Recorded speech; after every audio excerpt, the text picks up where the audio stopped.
자, 이어서 계속 하겠습니다. 포인트 3번인데, 이제, C 언어를 이제는 실행하기 위해서는 컴파일러가 있어야 됩니다. 그래서 컴파일러를 설치해야 되는데요. 물론 여기 책에 나오는 예제는 리눅스에서 사용하는 GCC 컴파일러를 사용해도 그대로 100% 실행이 가능합니다. 근데 우리는 윈도우에서 제공해주는 비주얼 스튜디오를 사용해서 주로 진행을 하게 될 거고요. 비주얼 스튜디오는 무료니까 MS 마이크로소프트사 홈페이지에 가서 그대로 다운받으면 되고, 그냥 클릭만 하면 그대로 뭐 설치가 됩니다.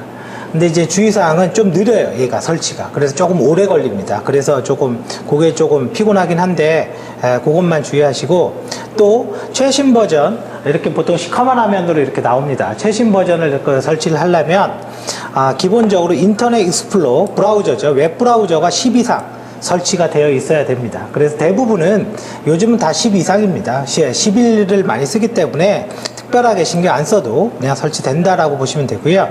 그리고 설치를 할 때 내가 하드디스크의 공간이 너무 적으면 설치 위치를 바꿔줄 수가 있는데요. 기본적으로는 C 밑에 프로그램 파일즈에 설치가 되고, 요거를 D로 바꾸면 D 드라이브에 설치가 되고요. 그죠? 이렇게, 혹은 USB 꽂고 USB의 드라이버의 이름을 써도 됩니다. 그럼 USB에 설치할 수도 있습니다. 쭉 넘어가세요. 그리고 실제 우리가 할 거 비주얼 C++이니까 그거 선택하고 그대로 그냥 쭉 넘어가면 됩니다. 자, 그러면 이제 설치가 끝납니다. 단지 시간이 걸리는 것 외에는 크게 문제가 없고요. 단지 하드디스크 공간이 너무 없으면 당연히 안 되겠죠. 그럴 때는 드라이버를 좀 바꿔서 설치를 해 주시고요. 자, 이제 C 언어 실행하기입니다.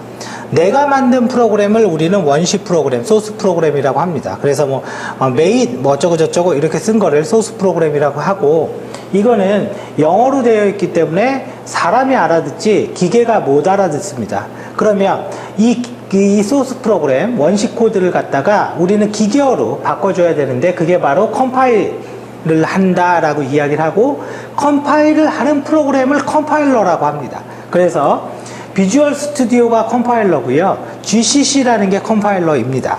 자, 그래서 이렇게 컴파일 할 수 있고, 자, 요 과정부터 먼저 보죠. 개발자가 프로그램을 만들었어요. 그러면 비주얼 스튜디오나 GCC를 통해서 컴파일을 하는데, 그러면 오브젝트 프로그램이라는 목적 프로그램이 만들어집니다. 그거는 이제 기계어고요. 즉 기계어가 알아듣게 번역을 시켰다라는 거고, 그거를 메모리에 올려야지만 프로그램을 실행할 수가 있거든요. 이 메모리에 올리는 프로그램을 우리는 로더라고 합니다. 로더.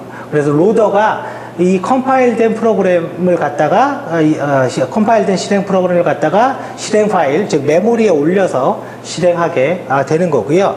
특별히 여기에서 우리가 이론적인 내용을 공부하는 게 아니기 때문에 그냥 컴파일하고 실행한다, 그렇게만 기억을 해 두시면 됩니다. 쭉 넘어가 보면 실행 파일이 만들어지면요, 윈도우 같은 경우는 .exe 파일이 만들어집니다. 그러면 이 exe 파일을 마우스로 클릭하면 당연히 실행이 되겠죠. 쭉 넘어가면요. 자, 컴파일러는요, 언어 번역기라고도 얘기하는데, 우리가 쓰는 C나 자바, 코볼은 요새 안 쓰죠. 옛날 언어로는 코볼, 포트란, 파스칼, 이런 거 있었는데, 요새는 안 씁니다. 하지만 C 언어는 아주 옛날 언어이면서도 불구하고 지금도 많이 실무에서 쓰는 언어고, 앞으로도 계속 쓸 언어입니다. 그래서 이런 고급 언어를 갖다가 기계어로 바꿔주는 것을 우리는 컴파일러라고 하고요. 그리고 어셈블리라는 언어가 따로 있습니다. 얘는 조금 더 기계어에 가깝기 때문에 로우 레벨 랭귀지라고 하는데요. 이 어셈블리도 다시 최종 기계어로 바꿔주는 걸 어셈블러라고 합니다. 그리고 인터프린터라고 얘기하는 거는 내가 명령을 탁 치면 실행되는 거 있죠. 그걸 인터프린터라고 합니다. 그래서 예를 들어서 CMD라고 해보죠. CMD 이 시커먼 창이, 그죠? 윈도우에서 명령 프롬프트죠. 여기에서 잘 안 보이겠지만 dir 이렇게 막 친다 이거죠. 그러면 뭔가 이렇게 바로바로 실행되는 거 있죠. 이런 거를 우리는 인터프린터라고 부릅니다. 자, 그래서 결과적으로 우리는 컴파일러를 쓰게 되는 거고요. 그죠? 그래서 한번 프로그램을 한번 만들어서 해보는 게 가장 좋습니다. 자, 그럼 뭐 쭉 예제가 있는데 이거 다 넘어가고 자, 여기에 갖다 두죠. 자, 한번 보죠. 밑에 이제 비주얼 스튜디오를 클릭을 하면 이와 같은 창이 뜹니다. 물론 버전별로 화면이 조금 다르지만 화면이 조금 다르지만 이와 같은 창이 이렇게 뜨게 되고요. 여기에서 이제 우리가 이제 비주얼 C++의 그 프로그램을 만들 수가 있습니다. 자, 본 창을 간단하게 한번 보죠. 파일을 누르고요. 새 파일의 프로젝트를 선택을 합니다. 새 파일의 프로젝트. 그럼 클릭을 해요. 그대로. 처음에는 그냥 기계처럼 따라하세요. 그게 가장 좋습니다. 그리고 나서 프로그램의 이름을 내가 지정할 수가 있는데 저는 이제는 뭐라고 할까요? 테스트 2000이라고 그냥 할게요. 테스트 2000하고 여기에 윈32 콘솔 응용 프로그램을 선택을 합니다. 이거는 명령 프롬프트에서 실행되는 아까 CMD 있죠? 거기에서 실행되는 프로그램을 만들겠다라는 거고요. 이걸 확인을 이렇게 누르면 됩니다. 그리고 이런 창이 나오면 다음을 누르면 되고요.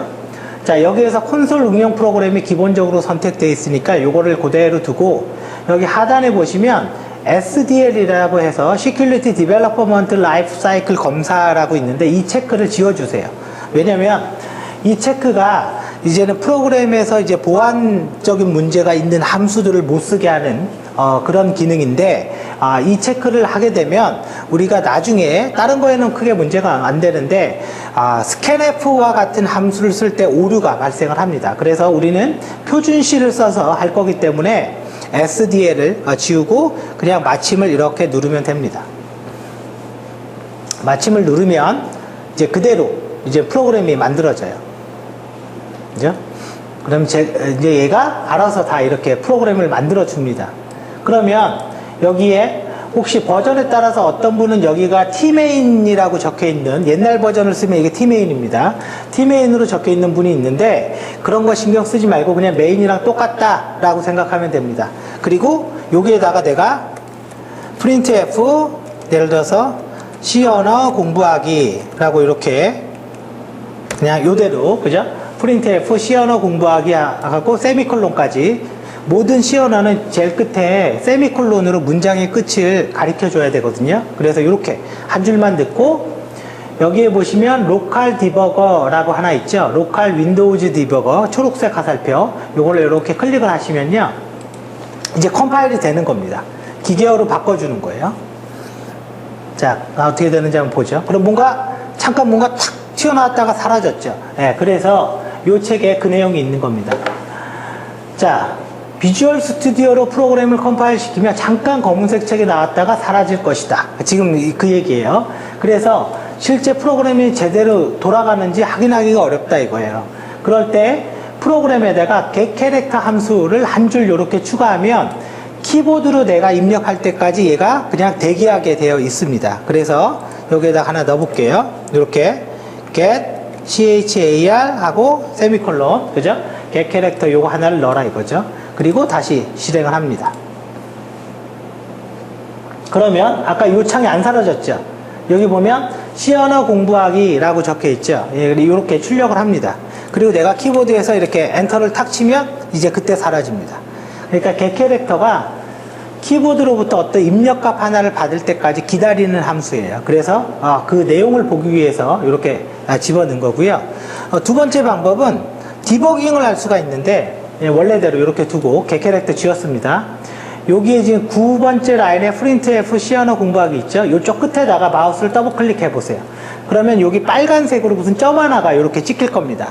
이게 이제는 블레이크 포인트라고 해서 프로그램이 돌다가 여기서 딱 씁니다. 그대로. 자, 그리고 그냥 실행을 해 볼게요. 자, 지금 뭔가 섰어요. 자, 위에 이 창에 보면 아무것도 안 찍혀 있습니다. 지금 여기 서 있고, 그러니까 아직 이 printf가 실행되지 않았다라는 거거든요. 이 상태에서 F10번입니다. F10을 딱 눌러볼게요. 그랬더니 밑줄로 왔죠. 여기 노란색 화살표가. 자, 그리고 아까 그 열려있는 창을 보죠. C 언어 공부하기 이게 이제 그 다음 찍혔죠. 그러니까 F10을 누르면 한 줄 한 줄 실행되는 겁니다. 그리고 그냥 끝내려면 화살표 눌러버리면 다 돌고 끝나게 되는 거죠. 자, 그래서 여기까지 여러분들이 꼭 실습을 해봐야 되는데, 본책에 나와 있는 예제를 실질적으로 컴파일 시켜서 실행할 줄 알아야지 뭘 하든가 말든가 하잖아요. 그래서 반드시 좀 해보고요. 제가 한번 보죠. 브레이크 포인트를 설정해놓으면 해당 시점에 멈춘다. 그래서 여기에서 마우스를 이렇게 더블 클릭 하라는 거죠. 그리고 F10을 누르면 한 줄 한 줄 실행됩니다. 쭉 넘어갑니다, 이제. 물론 특정 변수에 어떤 값이 있는지 이렇게 확인해 볼 수도 있고요. 그죠? 요거는 뭐 나중에 다시 보죠. 자, 그렇게 되어 있고, 저렇게 한 줄 한 줄 이렇게 확인해서 프로그램이 어떻게 도는지 우리가 체크하는 과정을 우리는 뭐라고 그러냐면 디버깅이라고 합니다. 그리고 중단시키는 거 브레이크 포인트, 그죠? 브레이크 포인트. 사용자가 만든 그 뭐 소스 프로그램을 목적 코드로 바꾸는 거 컴파일러겠죠, 그죠? 가장 기본적인 언어, 기본적인 이론적인 내용이긴 한데 요 용어를 모르는 개발자는 없습니다. 그러니까 당연히 뭐 디버깅 해 그러면 이제 알아들어야 되겠죠. 자, 그러면 이제 한 김에 예제 하나를 한번 더 해보죠. 여기에다가 제가 이렇게 할게요. 인티저 x, 뭐 인티저 x가 뭔지 몰라도 관계없어요. 자, x에다가 0을 주고, 그럼 x는 0이 되는 거예요. x는 0을 주고, 요 밑에다가는 x에다가 10을 줘볼게요. 이제 x는 10이 되겠죠. 그리고 브레이크 포인트 잡고 다시 디버그를 누르겠습니다. 자, 아직 아무것도 안 나왔죠. 그건 printf가 아직 실행이 안 됐으니까 이쪽 창에는 아무것도 안 나와 있습니다. 자, 그리고 요걸 두고 F10을 누를게요. F10 눌러서 한 줄이 됐습니다. 자, 밑에 보시면 여기 상태 정보가 나오는데요. 상태 정보가 여기 보시면 X 잘 안 보이겠지만 X가 0입니다 되어 있어요. 그러니까 X가 10은 아직 실행이 안 된 거죠. 그리고 F10을 또 눌러 볼게요. 그러면 이제 얘가 실행이 됐어서 리턴으로 내려왔습니다. 그러니까 이제 X는 10입니다. 즉 뭐냐면 디버깅을 하면 각 변수들이 어떤 값을 가지고 있는지 하나하나 줄 단위로 다 체크해 볼 수가 있어요. 그래서 이럴 때 사용할 수가 있습니다. 그래서 여기까지는 반드시 꼭 따라서 해 보시기 바랍니다. 그리고 계속 요걸 누르면 이제는 이제 그 프로그램을 끝까지 다 실행합니다. 요 계속을 누르면. 자, 여기까지 우리는 내용을 간단히 그 챕터 1번을 봤고요. 챕터 1번의 핵심은 내가 만든 소스 프로그램 컴파일 할 수 있다예요. 사실은 개발자들은 어느 랭귀지 하나만 어느 정도 알면 컴파일 하는 방법만 알면 금세 다 합니다. 알아서. 예, 그래서 그렇게 되기 위해서 여러분들이 이 C 언어, 그죠? 멘토의 그 C에 대해서 꼭 예제 분명히 학습을 해 두시기 바랍니다. 자, 여기까지 하고 챕터 1번에 대해서는 강의를 마치겠습니다.